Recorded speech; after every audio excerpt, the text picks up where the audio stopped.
Telefonda Articraft serveriga kirish. Menimcha mo'ljallanuvchini yuklaysiz, mo'ljallanuvchida ad serverga kirib, Articraft deb yozamiz. Articraft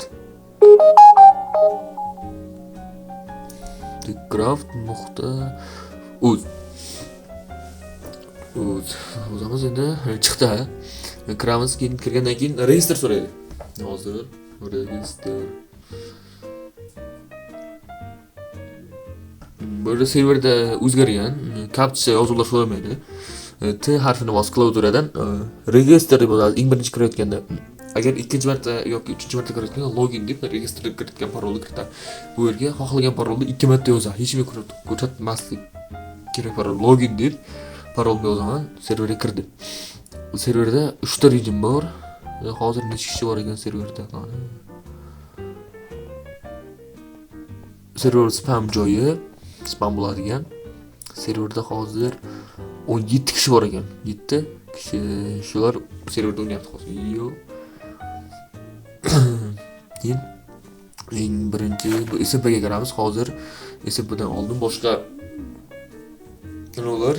Bu Battle Royale xuddi PUBG'ga o'xshab zona bo'ladi. Zonaga o'rtaga kuchlayadi. Bu anarxiyada SMPga o'xshab survival qilinadi. SMP. Hozir shunda o'ynayman. Bu case oladigan joy har bir soatda case beradi. Kel deb yozib 50 minut qolgan. Menda 10 ta case bor. Pul 1.5 ming. Bir kun 18 soat o'ynaganman. Teamim bor, Ender Team.